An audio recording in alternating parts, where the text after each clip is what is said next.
that pop right here. You feel it? Coast. We rolling yet? Coast. Yeah. Coast.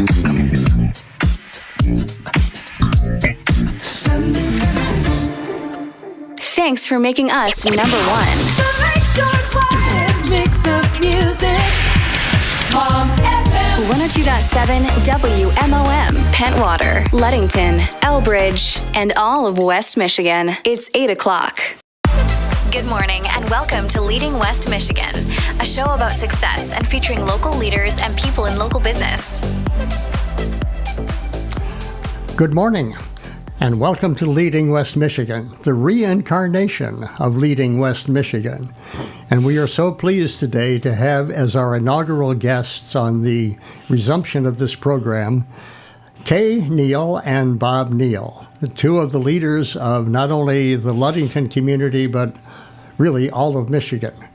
And we're so pleased to have them here. Now, there are a lot of people that I respect. There are a lot of people I admire. There are a lot of people I like. But I've got to say, I can't think of anyone that I respect, admire, and like any more than the two of you. And we're so pleased that you came to join us this morning.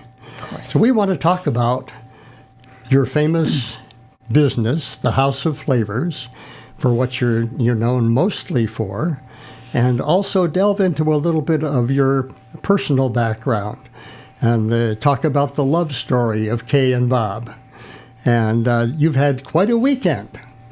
Certainly have. Quite a week. You have been celebrating your 50th anniversary this weekend. What a remarkable accomplishment. And well, actually, Bill, it's our trifecta. Oh, so it's our 50th anniversary, my 85th birthday, and Kay's 80th birthday, all in about a 4-month period. And we're just past the 75th birthday of the House of Flavors. Correct. The restaurant. Correct. Right. Wow, what a great history. But also this weekend, I went over to the Historical Society where you were being honored, your family was being honored in the Legacy Room of the Historical Society. Correct. With a beautiful display of some of the accomplishments that your family has had over the years. And I wonder if I could ask the two of you to reflect on some of the things that perhaps you're most proud of that are featured in that Legacy Room. We want to invite people to come and see that at the Historical Society here in downtown Ludington. Tell me some of the things that your family's been involved in that really give you the warmest feelings. Go ahead, Darlene. Well, certainly House of Flavors and the legacy of House of Flavors. And back in 1974, when Bob and I were married, we had, not much business going on all year round in House of Flavors. We were a very small manufacturing company, very small. In fact, we sat in his office, and he would write the checks. I'd address the envelopes. It was the hand done on the little ledger sheet. We'd get the bills paid. We'd have a weekend where the plant was not making ice cream in the winter. Hardly at all. So we started skiing. That's where our love of skiing came from, because the business was quiet. Mm-hmm. But the thing I think... there's so many things we feel proud about, but we've always had a wonderful nucleus of great employees. Always have had those people. We haven't done any of this alone. You can't do it without a wonderful staff of loyal, hardworking people that have really, they've always had our best interests at heart, and we've hoped to have theirs at heart too. And so it's been able to perpetuate in that degree. So, well, when we first got married, as Kay said, it's such a tiny little business. In fact, the few months I was courting Kay, I never made ice cream one day in January. I was just chasing Kay around. But we started going to Boyne Mountain every Friday and after work, and we stayed in the woman's basement for $5 a night, and skied all day Saturday and all day Sunday, and drove home Sunday after skiing, and we did that for probably, 10, 15 years, and eventually we started going out west with a group of friends, and we kind of got hooked on the out west skiing, the mountains, more than Des Moines mountain skiing. So we ended up buying a place in Beaver Creek we had 22 people for Christmas in 1998. Wow. And all family.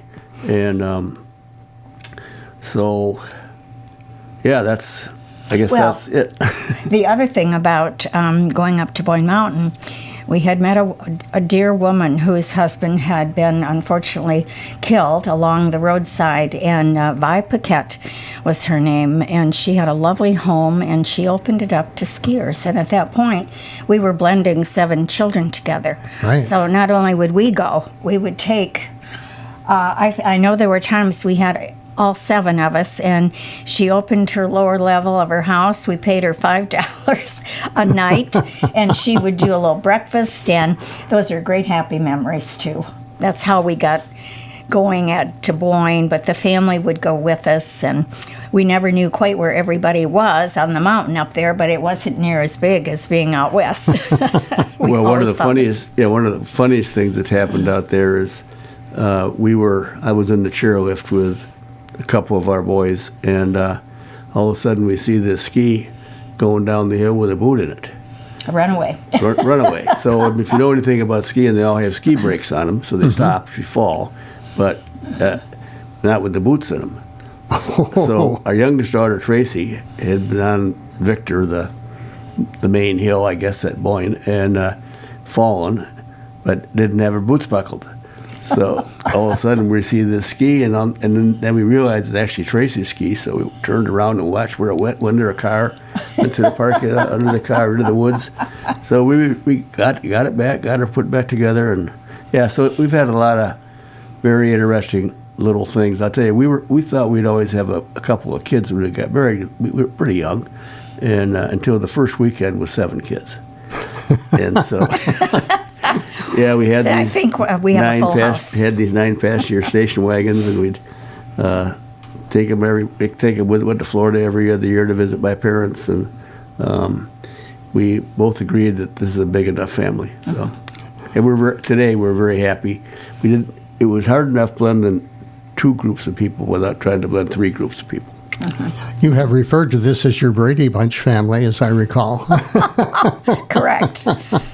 Well, now the kids are all grown up. I mean, our kids are in their 50s and 60s. Their kids are in their 30s, and now the greats are.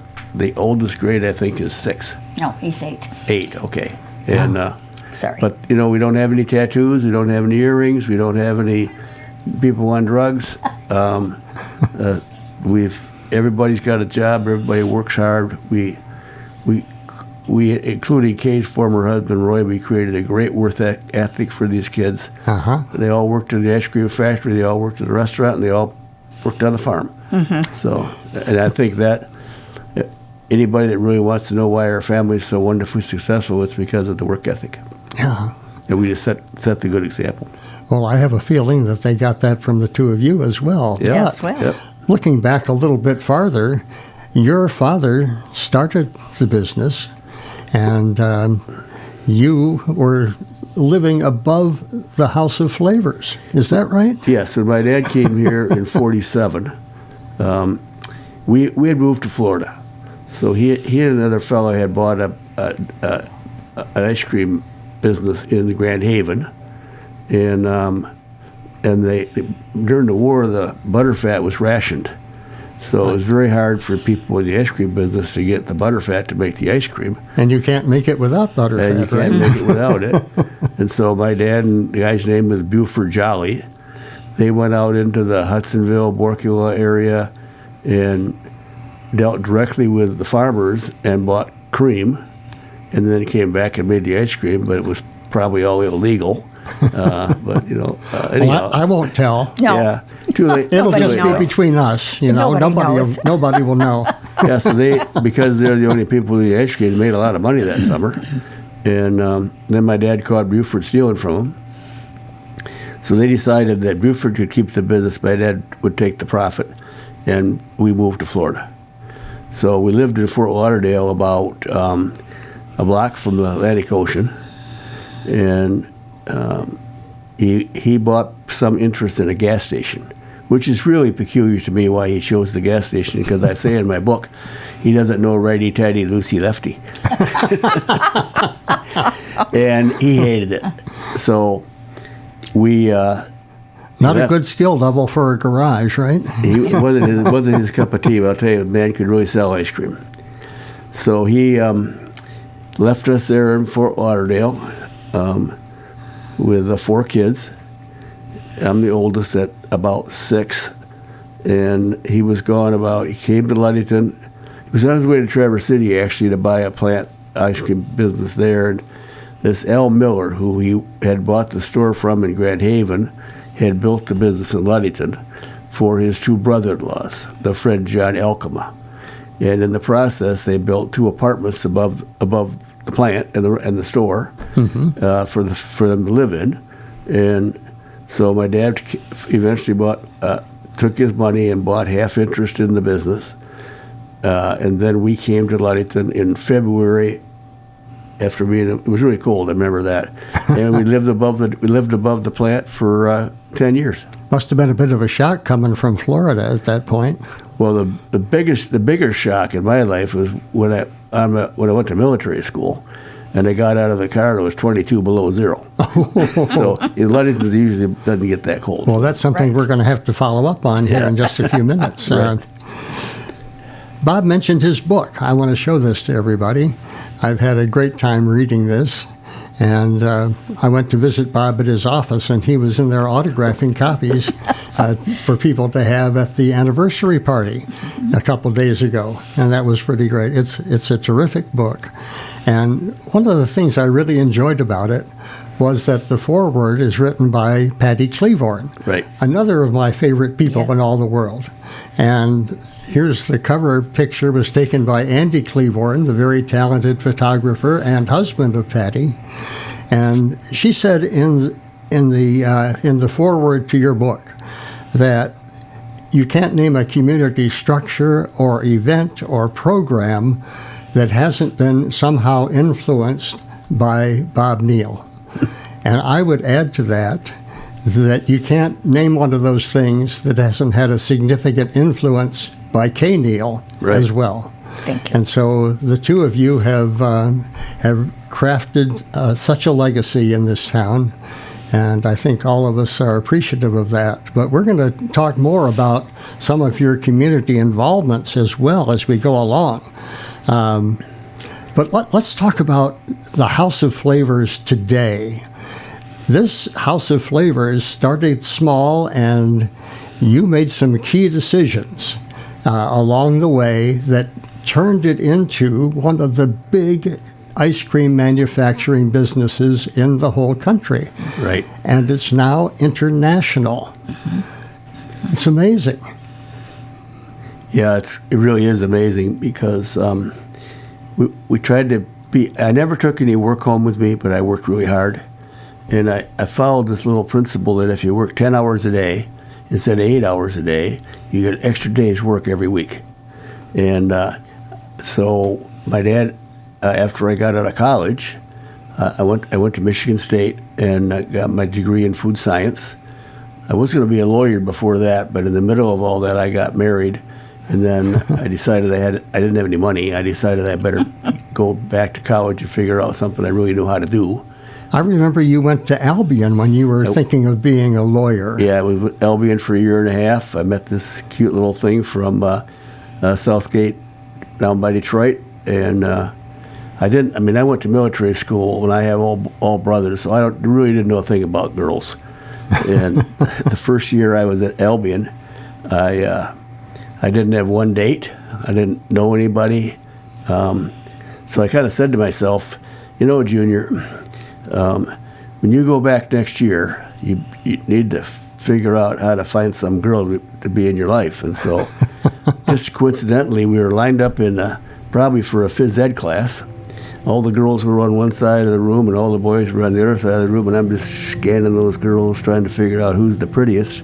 And I made my decision, and as soon as they released us to go get our partner, the boys all ran across the gym, and I grabbed Judy. And it was crazy. We tried. It was just amazing. So the charm we see today is nothing new. Sounds like. Well, her parents actually ended up disowning her because I was an ice cream maker, not a doctor. They gave her a brand new Ford convertible for high school graduation, which they eventually took back. I'd sold my car to my brother to buy the engagement ring, and the engine blew up, so I had to give him his money back. And so anyhow, we actually tried to elope. We drove to Angola, Indiana, and I'm tapping my legs. Is this too much? Well, that's a bit much. Well, let me just finish. Anyway. So we go to the courthouse in Angola, Indiana to elope because she was 18 and I was 20, and only to find out that boys have to be 21. Ah. So shock of all shocks. So here we are so I call my dad up, and I say, Dad, I'm here in Angola, Indiana, in front of this justice of the peace, and will you tell him it's okay that I get married? And he said, oh, Bob, just come home, we'll help you get married. So that's actually what happened, and we were married 8 years before we got divorced, and we had 3 children, and Kay had 4, and it was just. Well, it's true that when we get married very young, it doesn't always work out. Right. But I was thinking of the two of you the other day when I was seeing the movie Singin' in the Rain. And in that movie, Gene Kelly sings to Debbie Reynolds. Right. And he sings a song called You Were Meant for Me. And it says in that song, the angels must have sent you, and they meant you just for me. And here we are 50 years later after the two of you got married, and I think that proves that song was right. You were meant for me. I think so, too. Anybody who has been able to stay married through thick and thin for 50 years has got a real love story. And so we congratulate you on that. Well, thank you. Something you may not know about Kay Mulligan. I grew up in this community. I am an actual native. I grew up on William Street. I'm one of 3 girls. I'm the middle maladjusted girl, as they say. Anyway, our home was up at 304 North William. And I remember hearing the clip-clop of the horses pulling the milk wagon up William Street in the mornings. That's right. But I had a real affinity for the Park Dairy. I mean, because it's a block and a half away, right? So my sisters and I actually used to play soda fountain. The 3 of us. We would take my mother's dining room table leaf and place it across from the table to a little counter. And we had a little bright red soda fountain, thing, and all the little ice cream dishes. Everything was red, and we would play soda fountain. Well, we had the best time doing it, and then I would take my change every chance I had. I'd go down to the Park Dairy and put my pennies in the gumball machine, because at that time you'd get little trinkets, and my sisters and I always had like a contest. Right. Somebody made us little drawstring bags, and we'd see who could get the most trinkets. I mean, to the point where I was pretty naughty and would even take a kitchen knife and try to jimmy some money out of their piggy banks. But anyway, it's been like ice cream business has just been in my life, All right. and who'd have ever thought? We're going to delve into something else that happened at the Park Dairy in just a second, but we're going to take a little break here for a few words from our sponsor, as they say, and we will be back with Bob and Kay Neal in just a couple of minutes.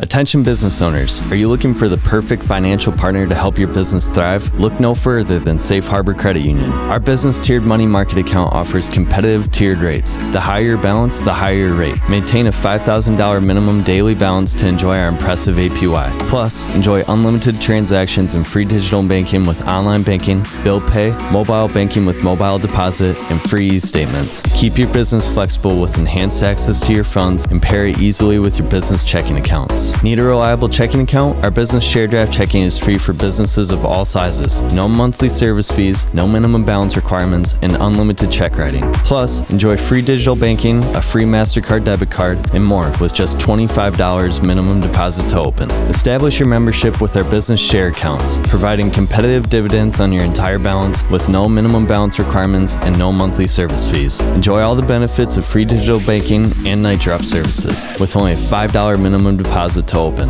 And don't forget our merchant services and business loans. We offer competitive rates for working capital, equipment, inventory, facility improvements, and more. With quick local decision making and friendly service from start to finish, Safe Harbor Credit Union is your trusted partner for all your business needs. Go to safeharborcu.org or visit us at 5511 West US 10 Ludington. Let Safe Harbor Credit Union help your business set sail for success. Safe Harbor Credit Union, your safe port for any financial storm. APY equals annual percentage yield. Federally insured by the NCUA.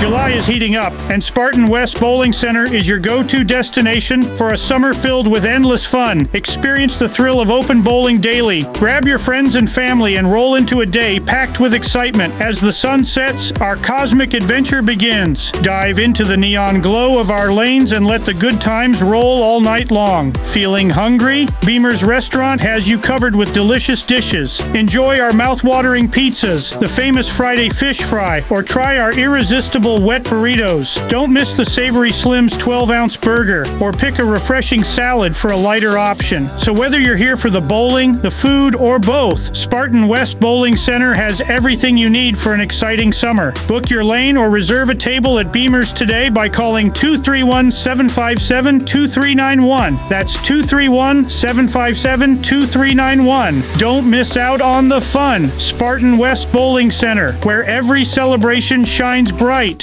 It's another way to increase the awareness of your events and happenings. It's Mom's Fridge Magnets, presented by Watson Motors, West Michigan CMH, McGee Insurance, and Lakeshore Automotive and Tire. Another fridge magnet comes your way next. Lakeshore Automotive and Tire in Ludington ensures vehicles are ready for any adventure with comprehensive checkups, including oil changes and brake inspections. Specializing in towing systems and alignments, the team also inspects tires for optimal safety and efficiency. Call 231-425-3526 to schedule a vehicle service and start your journey with confidence. Hi, this is Lori. West Michigan CMH offers substance use groups in Lake, Mason, and Oceana counties. We provide education, tools, and support to assist in long-term recovery, build a sober, supportive network, and help individuals recognize that recovery is fun. Call us today at 1-800-992-2061. Explore the mobile clothes closet in Brethren, Michigan. Are you in need of gently used clothing and bedding? Find them across from the Dixon Township Fire Department. The mobile clothes closet is open every third Thursday from 10 a.m. 4 p.m., dedicated to assisting low-income families in the community. Donations also play a crucial role in making this possible. If your group or nonprofit organization has an announcement that you would like others to know about, reach out to us and we'll add it for free to the Fridge Magnet program thanks to Lakeshore Automotive and Tire, McGee Insurance, West Michigan, CMH, and Watson Motors. Finding out how the journey began to their success. It's Leading West Michigan on 102.7 WMOM. And we're back on Leading West Michigan with our special guests, Kay and Bob Neal, talking about their history and all the things that they have meant to this community. And we were just talking to Kay about this interesting thing where when Bob Neal's dad first came to this community to start what became the Park Dairy and later became House of Flavors, he rented a house from a nice old lady, and it was the grandmother, as it turned out, of his future wife, of Bob's future wife. Isn't that an amazing story? And let's tell me a little bit about your parents and your grandmother. Well, my grandmother Love, who, isn't that a nice maiden name for my mother to have had, Love? Yes. And she was just, I come from a family of people who really love each other, too. You know, that's the neat thing. So my grandmother Love had a home up on Rose Street. And Bob's father came to town. Actually, she had like a rooming house. He didn't really rent a house. He rented a room from my grandmother. And so that was kind of a unique situation. I didn't know any of the Neals at that point in time in my life, but that was back in the early 40s, I think 47. he came. And then my mother and father, my dad used to work for the Ludington Daily News for Harold and Mary Rose Firstenau. No If you kidding, I did recognize not that know name. that. And my dad used to sell advertising, and then he started writing his almost world famous column called Mulligan Stew, and he drew a little picture, a caricature of his 3 daughters in this big stew kettle, and he's standing like stirring. So that happened with my dad, and plus they bought then a newspaper magazine business down on the corner of Ludington Avenue and James Street that was called Mulligan's News. And we all worked hard in there. My mom would put out the new magazines. We'd have to bundle up the old ones to send them back. And I could work at the counter a bit. It was just a good time in my life, to recognize this community and to be a part of it. And my father's parents early on had a restaurant right on Ludington Avenue. My Mulligan family, Grandma Clara and Grandpa Ed, they had a restaurant, and I couldn't tell you today the name of it. But anyway, my family's been involved in this community all of my life. Wow. So it's very natural that I have a high degree of love for this community. Fascinating. So at the same time, Bob was working at the Park Dairy, Yes. cleaning the floors and doing everything else. You were working Everything just else. as hard at Mulligan's News. Right. Right. And Correct. little did you know that you were fated to meet and spend the rest of your lives together. How fascinating is that? True. How fascinating. Kind of local. Bob came here when he was about, 5 years old? I was in the 4th grade. Yeah. Got here in February for the 4th grade. About 9. Yeah. Yeah. Well, Bob, you had some incidents early on in your life that makes it a wonder that you're even here to talk to us today. I remember reading in your book about how there was this incident where you caught on fire as a little kid. Well, I've always been a curious fellow. So when I was 4 years old, I was just wandering around the neighborhood. I was born in Ferndale, Michigan, a suburb of Detroit. My mother's from Birmingham, my dad's from Detroit. Anyhow, I'm wandering around. There's a group of guys monkeying around with a go-kart. And I just stood there kind of watched to see what they were doing. And they started it up, and it backfired. And unfortunately, there was a dish of gasoline that they cleaned the parts in between me and the go-kart. And when it backfired, it blew some of that gasoline on me and caught on fire. So I had a little green play suit on, and I don't know even what happened. I'm just on fire, and I started running back home.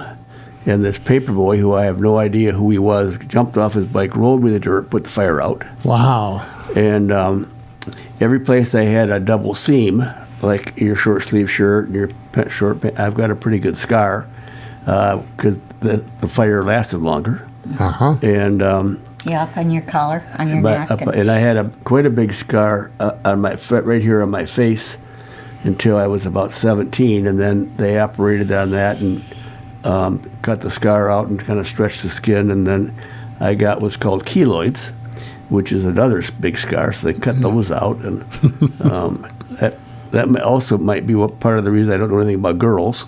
You're out of commission. I'm kind of out of commission.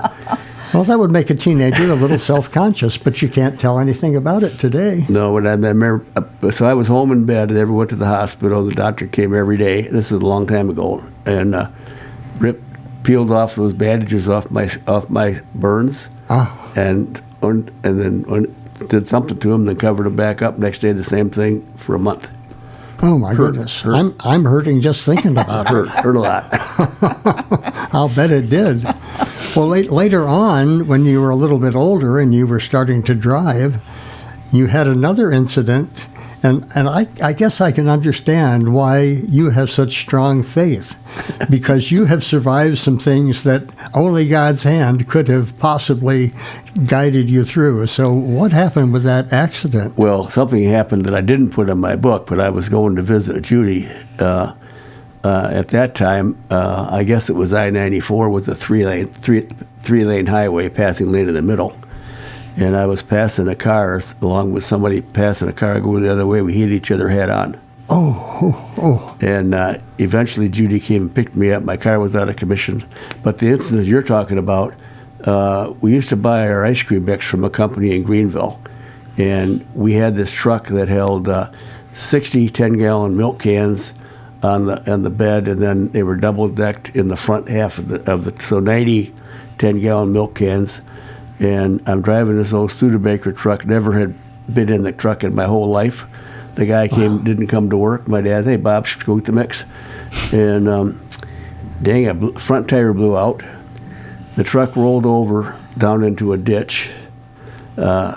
Fortunately, my right ankle got caught between the emergency brake and the shifter. And so I didn't fly all the way out of the cab. But I got hit real bad right in the middle of my back, and I got hit real bad on an angle on the cheek of my butt.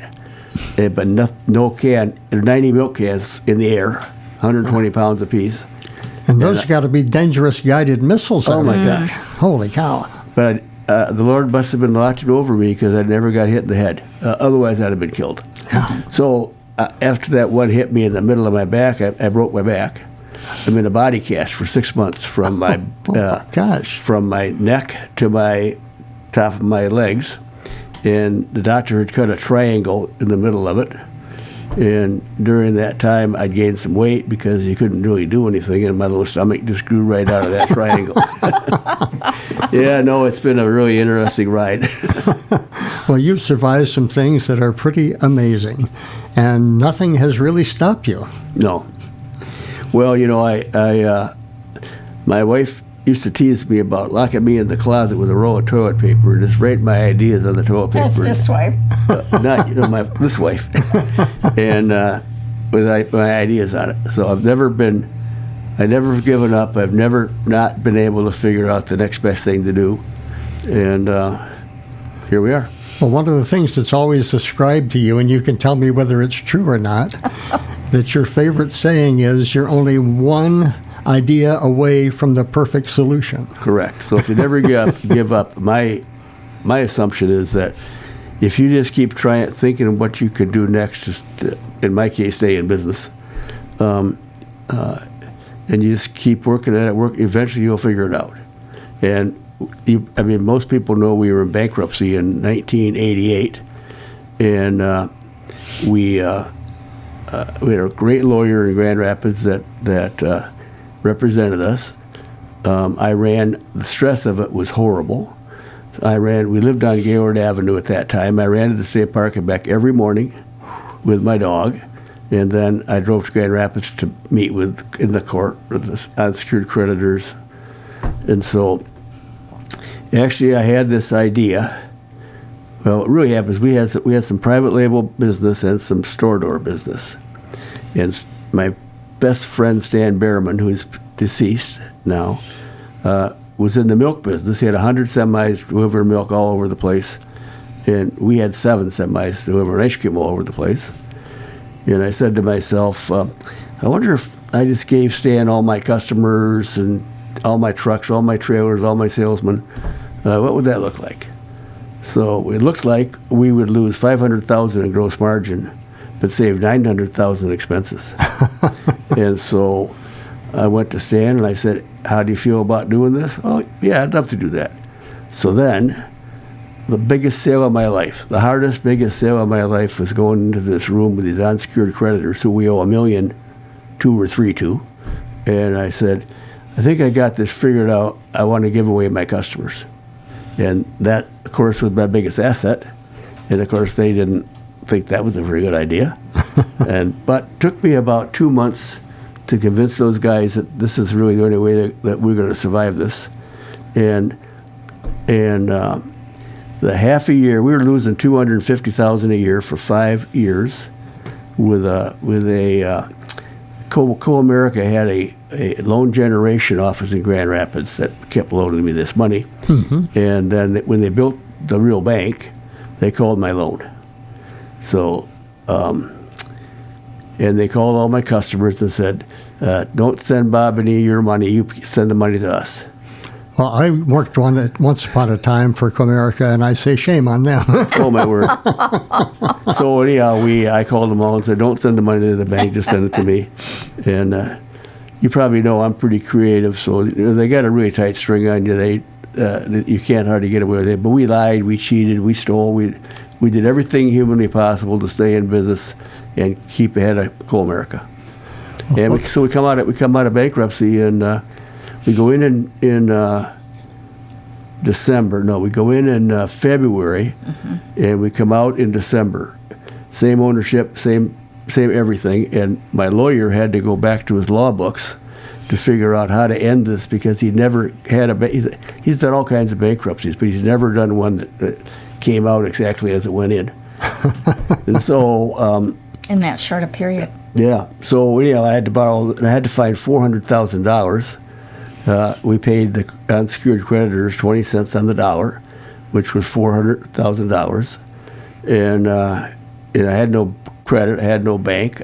It was a pretty awesome challenge. But a friend of mine that was in the ice cream business in Kalamazoo had been doing business with a man named Dick Riebel. Now, Dick Riebel, he and another fellow had started Foremost Insurance Company and ended up selling it. And I'm not sure if this is true or not, but I think they each had $400 million. Wow. So Dick gave half of the money to his family and kept the other half of the money to be like a venture capitalist. So my friend Roger suggested I go meet Dick, and I did. And one of the interesting things about the first time I met Dick Riebel, I had my handmade net worth statement in front of me, and I'm going down it with him, and he looks at me and he says, Bob, that doesn't foot. So he'd added, upside down, he'd added all those column of numbers in his head. I mean, so and his deal was he'd loan me the $400,000. We'd pay back. We had a big interest on it, but the worst thing is he had a call on 32% of the stock in House of Flavors. So after I lived through the bankruptcy, I meet with Barry and Jeffrey, Kay's son, Jeffrey Hackert, in House of Chan. Your respective sons. Yeah. And I said, how would you guys like to come into business with me? I think I got this finally figured out. And Barry says, I don't know a thing about what you do. He works with my dad in the restaurant. I witness by the restaurant now.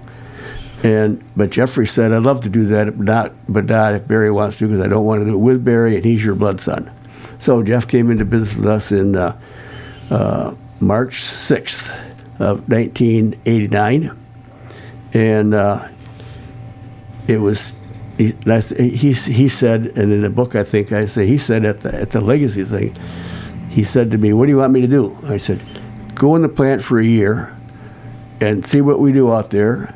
If you get any good ideas, tell me, but and figure out what we do. And the only thing you can't do is fire these 7 people. Okay. And so he did that, and then, I mean, the rest is sort of history. Well, we're going to get into some of these transformative events that turned this business around and made it what it is today. We're going to take a short break here, and we will be right back with Bob and Kay Neal. Open the door to your dream home this July with Vischer Construction and Restoration, Inc. Looking to build a new home? Vischer Construction specializes in design builds, working with clients from start to finish. Our in-house design team, project management, and skilled finish carpenters ensure every detail is perfect. Imagine a home where every corner reflects your vision and style. With custom home building services, you'll get the perfect blend of functionality, energy efficiency, and aesthetic appeal. Whether seeking modern elegance, rustic rustic charm, or timeless classic designs. A wide range of styles and materials are available to match your personal taste and home architecture. From the initial concept to the final finishing touches, Fisher Construction takes pride in delivering homes that meet the highest standards. The commitment to quality and attention to detail sets Fisher Construction apart. Are you ready to build the home of your dreams? Call Fisher Construction at 231-852-4734. Our team is ready to bring your vision to life. Once again, reach out at 231-852-4734. Build your better tomorrow with Fisher Construction. Aaron Doan here. Parking lot accidents happen, but knowing what to do can make all the difference. Especially during busy times like the holidays, parking lots can be crowded, increasing the risk of fender benders and door dings. If you're involved in a parking lot accident, remember these simple steps. Don't drive away, locate the other car's owner, and leave a note with your contact information. Contact Aaron Doan State Farm Insurance at 231-757-3115. That's 231-757-3115. Stay safe on the road, and remember, being a smart driver means being prepared. Finding out how the journey began to their success. It's Leading West Michigan on 102.7 WMOM. And we're back on Leading West Michigan. This is Bill Kerans speaking with Bob and Kay Neal, our special guests on this, the first program of the reincarnation of Leading West Michigan. We're so happy to be here. And we've been talking about the transformation of the House of Flavors, which started as a very small business here in Ludington by Bob's dad, Bob Neal Sr., and went through some really roller coaster times, I would have to say. But then some transformative decisions were made that made a huge difference. And as I recall, one of those was to stop trying to run little stores all around the state and to concentrate on the manufacture of ice cream. That's correct. Am I remembering that correctly? Yep, that's absolutely correct. So at that time, we had 400 supermarkets from Grand Rapids to northern Indiana. And and we were a full-service supplier to these 400 supermarkets, so you had to have the Haagen-Dazs, the Breyers, and the popsicles, and all the stuff we didn't make. Mm-hmm. So my trucks would go deliver the ice cream, and then eventually go to Indianapolis and pick up all the stuff we didn't make, and then we'd blend it together for the orders and start over again the next day. But the real problem was we were too far. I already talked to you about the Behrman situation. We were too far from the market to efficiently store to these customers. Right. But one thing was really interesting is the man named Wendell Smith, who was hired by the Certified Grocers Warehouse in Chicago to end all their manufacturing. So they made potato chips and bread and ice cream and so forth and so on. And we're at that time we were building this big freezer behind the plant, and I was just standing on a sidewalk one Sunday after church, looking back there, and this guy comes up and says, "What are you doing back there?" I said, "I'm building a freezer." He said, "Can you deliver ice cream to Chicago?" I said, "Sure." Well, I really don't have the faintest idea. But you have gone out on a limb so many times. I can't tell you. And sawed it off behind you, and yet you still survived. And so then Wendell left there and bought the Chatham supermarket chain in Detroit to 40 stores. And, of course, he wanted us to store door his 40 stores, which we did. Not very well, but we did. And he lost so much money the first year that the bank made him sell. The bank made him close 20 of the stores and sell the other 20 to a guy named Alex Dandy, who had the hand of these stores in Flint. So, by and by, he called me up and said, "Bob, I want to buy your company for $1, and you come work for me, and you will keep all this business." And I talked to my dad, I talked to my wife, I talked to my brothers, my kids. Well, hemmed and hawed about as long as I could, and I said, "Alex, I'm not going to sell the company." I couldn't imagine Bob Neal taking a deal like that. So that very next Sunday, they called and canceled all the orders. We had the trucks about half loaded. They canceled all the orders, and we lost half our business. And the man upstairs didn't apparently like that idea, because that very day, the certified grocers went on strike, and here comes the semi full of their packaging. We were already making 5-quart pails and round half-gallons for them, but the real bread and butter product was the square half-gallon. And so on a Tuesday, I lost all this business to the Hannity. And on Thursday, that truck rolled into and we started making the square half-gallons for certified with exactly the same volume.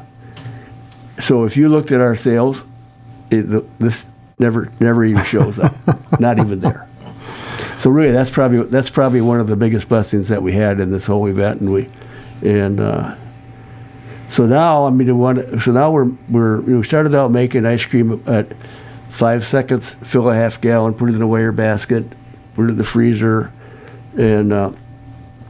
but you really couldn't do the volume we were doing now doing that. So we put in a couple hardening systems to get the ice cream hard faster, and now we're making 100,000 gallons of ice cream a day. It all goes through. We have 5 production lines, I guess. Everything goes through a hardener, never touched by human hands. We have a flow-through rack system on Robert Street, and they just we put the pallets in one end, and the pallets on the other end. They take the pallets off, put them in these trucks, and the semis go out to our freezer at Mason County Fruit Packers. Mm-hmm. And the biggest freezer we rent, though, is in Hudsonville. So you see these trucks running around here that say Hut on them, and House of Flavors tractors or trailers. Hut owns the freezer in Hudsonville and does all our logistics. So they deliver all our ice cream, and so we're making a semi-load of ice cream an hour, 20 hours a day, downtown Ludington, and all goes to one of these freezers and eventually gets assembled for the customers. So we'll make anything for anybody. They just got to be able to buy a semi-load of ice cream. This is the fascinating part about your business, is that people all over the country and even internationally are eating House of Flavors ice cream, but they don't know it because it's under somebody else's label. Mm-hmm. And that reminds me, by the way, since you sell ice cream in England, how the devil do you keep ice cream frozen until it gets to England? Well, so back up a little bit, 50, 60, 70 years ago, you couldn't get ice cream farther than 50 miles from the plant. So all ice cream in the country was made in these big population centers. Right. Well, then here comes refrigeration. And so now we can ship ice cream any place. We fill a container with ice cream, and the refrigeration keeps it cold. And we deliver to Puerto Rico. We deliver to England. I went with a man named Ralph Griffin to call on customers in Hong Kong, Seoul, Beijing.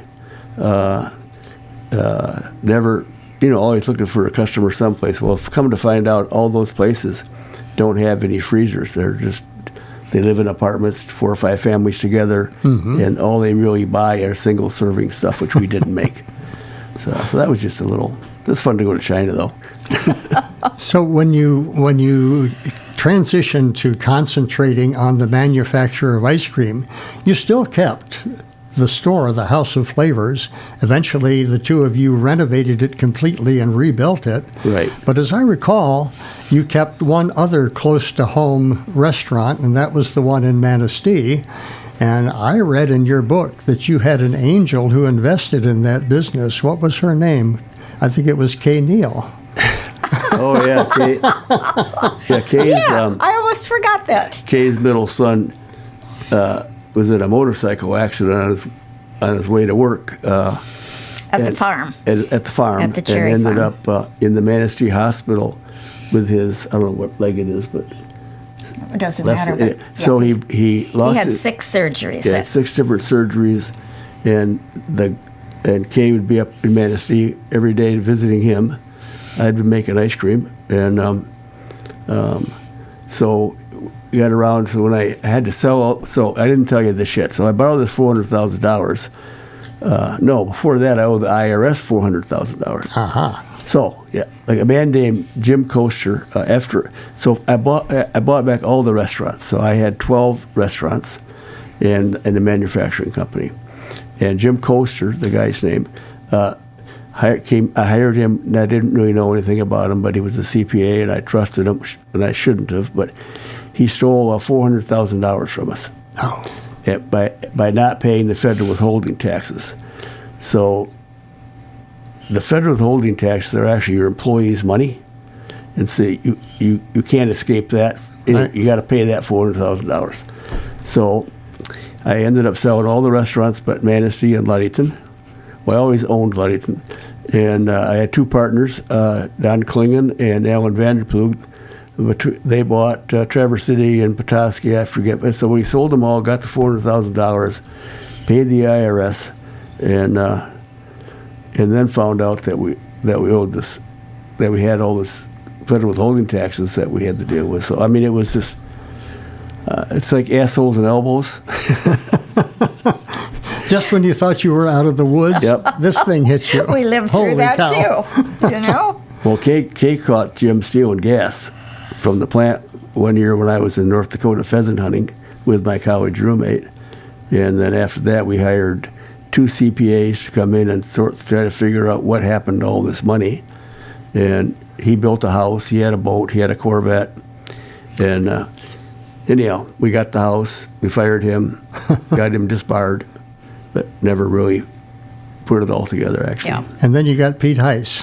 Oh, and Peter Heiss. Pete first was working for the watch case, and he told me we at our anniversary party, we were sitting there commiserating with each other, and he said, I was in a meeting with the Bank of Zurich, and we had a meeting in the vault at the watch case, and it became very evident they were going to shut that business down. And he said, unbelievably, you called me that day and asked me to come to work with you, which he did, and up until our bankruptcy, and then we're dear friends. We did a lot of biking together, running together, but anyhow, that's how that happened. Well, after we take another short break here, I want to turn to Kay and ask about the involvement of your family in this rapidly growing and successful business here in Ludington. So this is Leading West Michigan with Bob and Kay Neal. We will be back shortly. Hello, I'm Dave Maltby, retired sergeant from the Ludington Police Department and lifelong resident of Mason County. Many people aren't aware of what exactly the county prosecutor does. Prosecuting attorney is the chief law enforcement officer of the county. They are responsible for reviewing police investigations that are presented to them by law enforcement and determining what, if any, charges will be authorized. The prosecuting attorney works with law enforcement, victims, and witnesses to prepare matters for presentation in court in order to achieve a fair and just outcome of the case. The prosecutor is the voice for victims of crime and advocates on their behalf while simultaneously ensuring that the rights of the accused are protected. This job requires a leader that is dedicated and steadfast. With 31 plus years of prosecutorial experience and public service, Beth Hand will continue to fight to bring justice to the victims and accountability to those who violate the laws of our state. On August 6th, vote Beth Hand for Mason County Prosecutor. Hi, this is Beth Hand, and I'm asking for your vote on August 6th, paid for by the committee to elect Beth Hand Prosecutor. Looking for a blast of summer fun? Take the family to AJ's Family Fun Center in Pentwater, open 11 a.m. to 9 p.m. Sunday through Thursday. Friday and Saturday, open 11 a.m. to 11 p.m. AJ's offers thrilling go-kart racing, exciting mini golf, and delicious ice cream. Plus, let the kids loose in our awesome arcade while you relax on the patio deck. It's the perfect way to enjoy the warm weather and create unforgettable family memories. Join the fun at AJ's Family Fun Center in Pentwater, just 2 miles west of the Oceana exit. Call us at 231-869-5641. That's 231-869-5641. AJ's Family Fun Center, where the fun never stops. Looking for events and happenings in the area? Look no further than Mom's Fridge Magnets. Presented by Watson Motors, West Michigan CMH, McGee Insurance, and Lakeshore Automotive and Tire. Another fridge magnet comes your way next. Stay cool this summer with a summertime AC refresh from Lakeshore Automotive and Tire in Ludington. Technicians will inspect and service your AC, checking for leaks, recharging refrigerant, and replacing worn components for a comfortable drive. Schedule your AC service by calling 231-425-3526 and ensure clear visibility and comfort all summer long. Are you ready to break free from smoking? This is Lori from West Michigan CMH, inviting residents of Lake Mason and Oceana County to join our smoking cessation group with options for group sessions, personalized support, and convenient telehealth. Your journey to a smoke-free life begins today. Call 1-800-992-2061. Experience the vibrant atmosphere of the Peace, Love, and Community Fest on August 24th in Luther, Michigan. Delight your taste buds with a variety of offerings from food trucks, discover one-of-a-kind crafts from talented local vendors, and enjoy live music that'll keep you dancing all day long. Don't miss this opportunity to come together with friends and neighbors at the Purchase Pavilion for a day filled with joy, creativity, and community spirit. If your group or nonprofit organization has an announcement that you would like others to know about, reach out to us and we'll add it for free to the Fridge Magnet program thanks to Lakeshore Automotive and Tire, McGee Insurance, West Michigan, CMH, and Watson Motors. Finding out how the journey began to their success. It's Leading West Michigan on 102.7 WMOM. And we're back with Leading West Michigan. Kay and Bob Neal are our special guests on this program. And we want to turn to Kay now because one of the things that has been the hallmark of the House of Flavors business over all the years is that all the family members get involved in one way or another. And you folks have sons and daughters who are very, very prominent in the business over the last 15, 20 years and today. Kay, could you give us a little rundown on some of that? Sure. When we came through our bankruptcy, Bob said to me, I see a window in time here where we can bring family in, as real important cogs in the wheel here of House of Flavors. So he met with my son Jeff Hackert, and his son Barry Neal in Muskegon to say, here's the opportunity. What do you think? We may have touched on that, but Barry wanted to stay part of the restaurants, and my son Jeff said, well, if Barry chooses that, I'd love to come and learn about manufacturing ice cream. So Jeff and his wife, Dina, worked with us at the dairy, and he was a part owner, was a tremendous asset to the manufacturing company. He's just got the right personality, and he's a sponge and learns quickly, and those are wonderful years together. And at that point in time, too, we needed to hire a chief financial officer, and my daughter Sarah had graduated from Hope College, and she got her CPA degree, and so they interviewed Sarah to see if she wanted to come and be a financial person at House of Flavors. Well, she was thrilled. She and her husband Doug were living in Grand Rapids.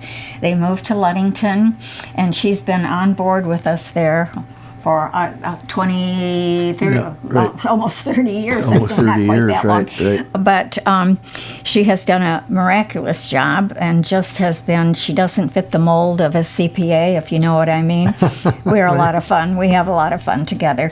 And now she and Doug's daughter, Lindsay Holmes Calhoun, who got married in September. Lindsay graduated from college, and she's on board now with a division of ice cream that we make called Ashby Sterling, and that is just one of the finest products we make because of the high butterfat content. But Lindsay is really getting herself immersed in running that area of the business. And along with that, then Barry, has always loved the restaurant, and he has taken a hold of that like a bull by the horns, and he has developed such a successful business down there. And he has his son-in-law as the general manager of the restaurant, and then he's got, a couple of grandkids. Little Everett is about 4, and once in a while you'll see Everett in there in the store carrying the silverware and the menus for people to their tables. And, it just warms our hearts to know that this is going on. 4 generations in each of those businesses doesn't just happen. Yeah, no. It doesn't just happen. And again, I say, we've all been blessed in the manufacturing and in the restaurant with a core of beautiful people who love the business. They're happy to come to work.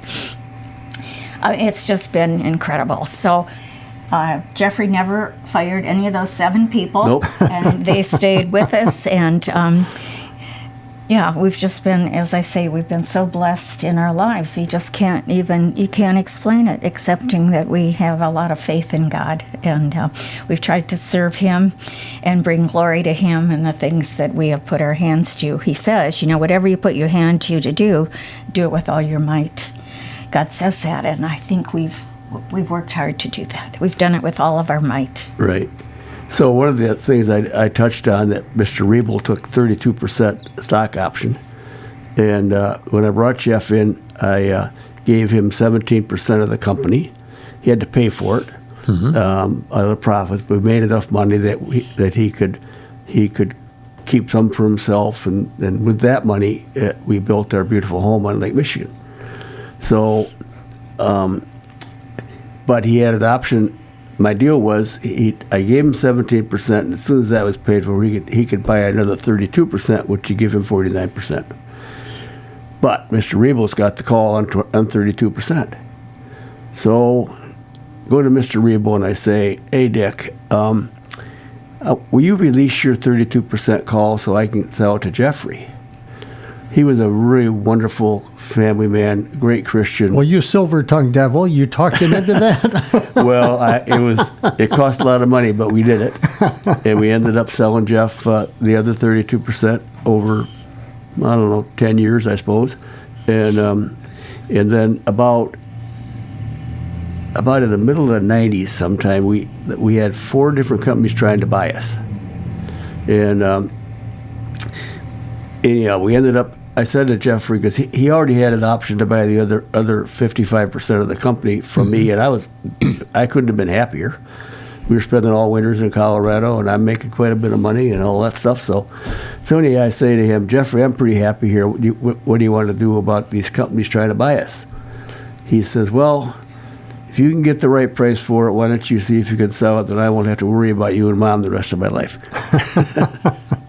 So that came to pass, and the company that ended up buying us was called Protein Holdings. Mm-hmm. They're out of Portland, Maine.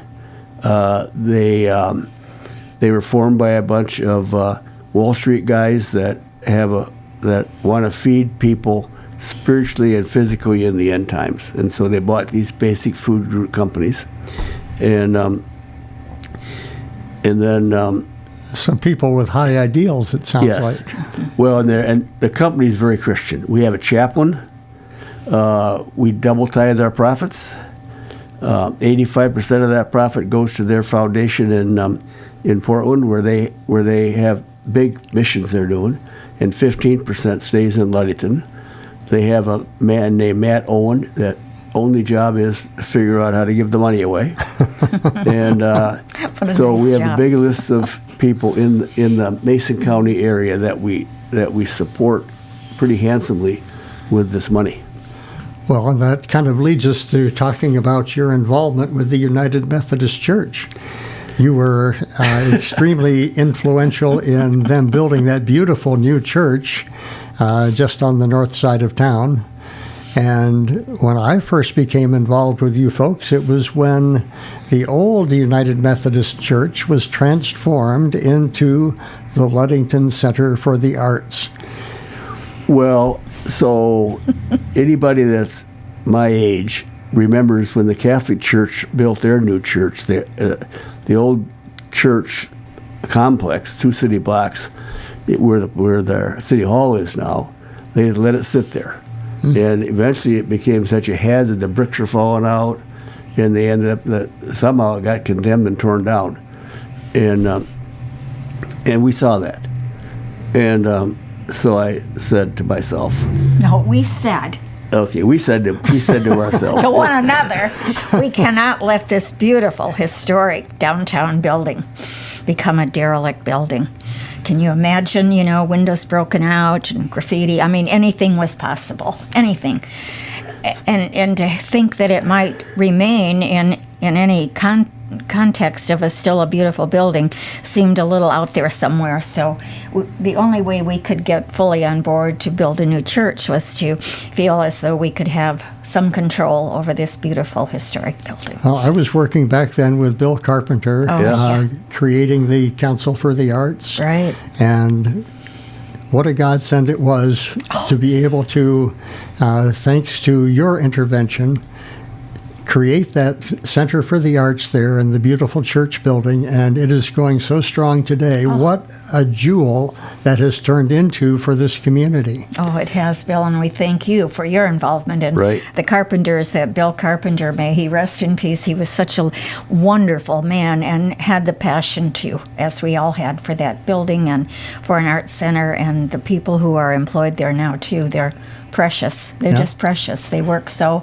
Here's the weekend of the big art fair. I mean, so much is happening. You can't open a periodical and not see lacka with the programming happening there. It is just such a joy for us. Yes, under the leadership of Andy Skinner. Andy Skinner. He's done such a wonderful job. Wonderful job. Well, and when we gave enough money to build a new church, kind of reluctantly, because I actually was pretty happy with the old church. But I got our gift, we got control of the old building, and then I went to the Arts Council with Bill Carpenter, and I don't know who else had said, and asked them if they'd like to have an art center in this building. The idea actually came from a church in Petoskey that was an art center. Yeah. So anyhow, they did, and now it's a huge addition to the downtown. Wonderful. They have classes and everything. And as you know, we just had our 50th anniversary celebration in the Art Center. Yes. How appropriate is that? Perfect venue. We were trying to introduce the Art Center to more people. But that's only one of the many things that you've done to transform this town. Let's talk a little bit about some of the real estate investments that you've made and how you allowed people to run businesses at almost no cost to them, so that we would have a vibrant downtown with lots of businesses. And this is one of the real great things of your legacy, is the transformation that you've made to downtown with the housing, the affordable housing that we've needed so badly, and then all these other businesses that you've helped to flourish. Oh, I'm telling you, it has been such a joy. We brought the Grubecks, Nathan and Amanda, with the Red Door. Mm-hmm. We brought them to Ludington. They met in Kentucky, and they were such wonderful potters and just business people. And we had them placed in the old Chadwick Memorial tombstone place there across from House of Flavors. There was empty space there, and they came to Ludington on a wing and a prayer, really, as we brought them here, a wing and a prayer, and they have grown their business to be so vital. And now they're down on South James Street. And then there was the Mahonies that came with their little gift store where the garage had been, the Thiel Garage. They came and brought a gift shop to the community. We helped Jason Miney come into this store on the Avenue, and now he has accomplished such great things in our community, helping people who are in need of, rehabilitation. And I can't even think who. Shirley Reeds with Mods. I mean, yeah, she's been awesome in the community, and we were a big help to Shirley, getting her feet under her and having her own business. And I don't know if there might not be any others, but it's been a joy to see them survive and thrive. They're thriving. It's beautiful. Well, so I bought every piece of property that came for sale anywhere near the plant for 50 years. So, and one of the things we bought, the Thiel Garage, obviously, which is now where the mini mall is, but anyhow, so I bought the Jeff was renting the Bonster grocery store, which was closed for storage, and if House is renting the property, I'm happy to own it. So I bought that block, if you would, and so the first month that I owned that block, I got a letter from the city saying, you can't store stuff in this building. It's a non-conforming use. The next month, I got my... Well, the hits just keep on coming. The next month, I got my $28,000 tax bill. And the next month, I tore it down. And and then people said to both of us, when are you going to build us another grocery store? It's like, really? Oh, yes. We tried that. Yeah, so we ended up finding these people in Houghton Lake that had the best choice market, talked them into selling that business and coming to Ludington, which they did. It didn't turn out very good for them. He actually died of alcoholism. But once we sold the control of the company to Protein and I was unemployed, about 2 days later, I guess I would go build some stuff on all this property. That's just how he said it. And so I'm going to go build some stuff. So my plan was to create density and disposable income from Rath Avenue to Lewis Street. And we changed the face of Ludington with the One Ludington Place, the 5 Cole buildings. The Theo building is all full of retailers now, and we're about to tear down where Jason Miney was because it's going to tip over if we don't. Yeah, so I think we have never really stopped working. We love what we do. We play a lot. We play hard. We love it. We're now in Florida. We spend 5 months on Anna Maria Island. We rent because I don't want to be caught up in a hurricane. And I had 2 big houses already, so I don't need another house. So yeah, we just had. Well, and I see, we were the first people to sponsor the Macker. Scott Rose and I. He did the Lake Stride. Scott was doing a run for the JCs, and we just finished running the Old Kent River run. And I said to Scott, "Why don't you, instead of monkeying around with the little 5K for the JCs, why don't you do something like this?" He said, "I don't have we need money." I said, "How much money do you need?" He said, $5,000. Okay, you figure out how to have the race. I'll get you $5,000. And I went to all the banks in town, and about a day later, I had $5,000. And yeah, so it's been a real thrill to live here, a real thrill to be part of this community as we are. We believe we're Christian people. We double tithe ourselves, and we just are very, very happily married and just God's been good. Love each other and love Ludington and love the Lord. Well, I can't think of anyone who has had a bigger impact on the city of Ludington than Kay and Bob Neal. And we thank you for all that you have done. And we congratulate you on the great successes that you've had and overcoming the obstacles that you've had throughout your lives. So we have been so proud to have you on today. And we just blew away the WMOM schedule because this was so fascinating that we just kept right on talking. We didn't stop after an hour. We just kept right on with Bob and Kay. But we will wrap it up now. We hope we can have you back another time because there's a lot more of the story to be told.